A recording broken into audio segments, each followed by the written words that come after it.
Shane from Midnight Eternal. And I'm Greg from Midnight Eternal. And we are here in the Windy City, Chicago. It's about 25 degrees outside, and this is our Mercedes Sprinter van that we've been touring in for the last month. We've actually been on tour for about 3 weeks. We left exactly a month ago from New York City. We drove all the way to Seattle, and we have been touring in this reliable, trusty van all this time. We're on tour with Armored Saint and Queensryche, which has been really awesome. We've been having a blast on the road with them. Indeed.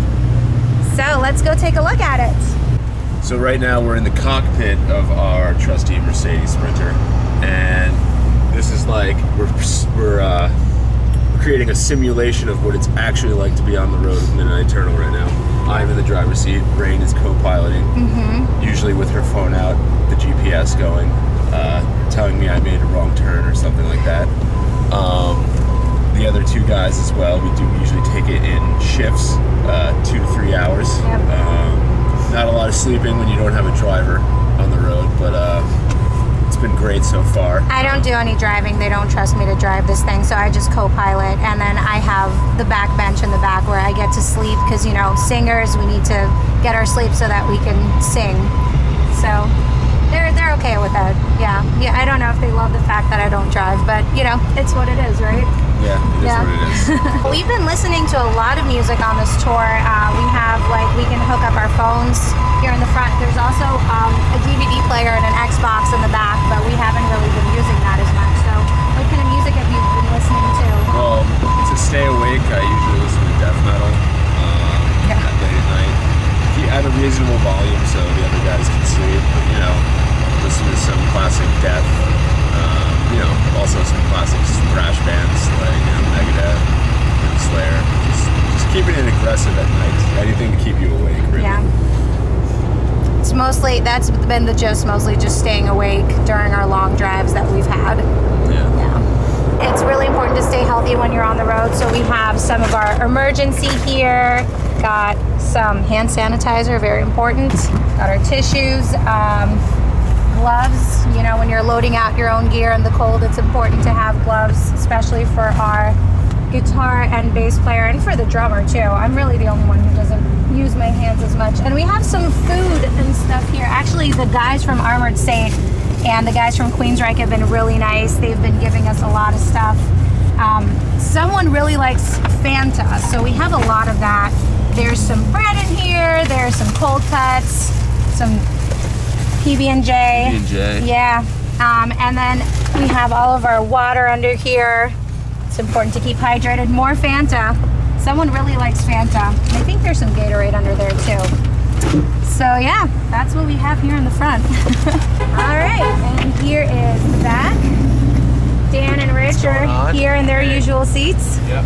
Well, to keep busy, a lot of the times, like, we're going back, I'm usually awake a lot of the time, so we're listening like blasted music. Just all of us are having a good time. So like we'll switch phones, iPods, we'll plug them in, and then when we sleep, chairs are really comfortable actually. So they recline back. You can recline them pretty much as far as you like, and just really comfortable just to sleep in, sit up in. And honestly, like a lot of us are just very comfortable. And we have compartments down here. We have these cool chargers, so we can have like multiple things charging at once: laptops, iPhones, iPods, and yeah. I mean, the only other thing really is, you know, if we're not sleeping, then we're probably on our phone, just like, you know, surfing the web or, you know, on Facebook or something, just to keep us preoccupied, because these drives can be pretty long. But yeah, I mean, it's pretty comfortable. We have a good amount of leg room. And as like Dan said, we can kind of, you know, recline back a little bit. You know, sleeping, it's still pretty tough, but, you know, we just have to make do because we got to keep as rested as we can because, you know, taking shifts driving. But, you know, it's all in all, it's pretty good. Right here, we have an awesome TV for this van. And, of course, we have an Xbox 360. So we can play as many video games as we like. And there's a DVD player, I believe, actually here, so you can play DVDs and just you know, when there's nothing to do, like you can just turn it on and play I guess like any fighting games. Like personally I like a lot of fighting games, so like I guess for the Mortal Kombat and all that stuff. So so we have, it's just a great area. So you just sit back, watch a movie, play Xbox, and you can't beat it. So these seats, this looks super comfortable right now, but actually this second row is usually filled up with all of our luggage because the back cargo area is completely overfilling with all of our gear.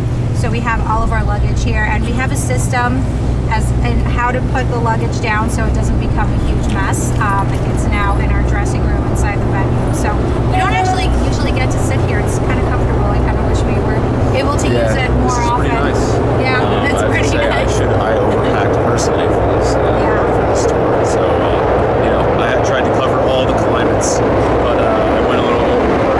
Brought a couple of nicer clothes that I'm not even wearing. I'm just wearing the same things every day. So yeah, I definitely brought way too much stuff. Yeah, Rich agrees. Yeah, I mean, this would be great to have this open, but it's like overflowing. I'm sorry. But it is what it is.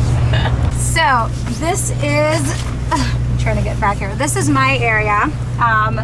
I do let the other guys use it sometimes. Dan has slept here a lot, and so has Greg. So it's actually pretty comfortable. You know, if there's two people driving in the front, someone can sit in this front row and sort of stretch out, and then someone can lay here in the back. There's a blanket, there's a sleeping bag, there's a pillow. I have my sweater here because it gets really cold, and there's also a travel pillow. So you can actually really stretch out here. I'm really short. I'm only 5'1", so I get to be really comfortable. Everybody else, makes do. This is our cargo area. This is where all our musical equipment is stored. Actually, we have some backup stuff here, a backup snare, bass. I got a backup amp head in there, a guitar, and we spend a lot of time here too. It takes some time. It took quite a few shows for us to get the kind of Tetris layout of how to efficiently pack this thing. But now we got it down to a science, so it's pretty much, after the show's done, we usually grab our cases and pack everything up, start loading the van, and usually the one on top here, kind of getting stuff handed to it and sliding stuff in, and then we all kind of work together to get it packed. I think actually our keyboard player who was on the first part of the tour helped us out a lot with that, and then we kind of fine-tuned it from there. We've had a couple iterations of it, but right now it's really pretty smooth, and we've really got it down to the science. Yeah, 3 weeks into the tour, we have 1 week left, and we figured it out, so it's good. But this really comes in handy because we didn't need to put a trailer on this thing. That would make driving much more difficult. Yeah, parking. This van's like 23 feet long, so it's a challenge enough to park it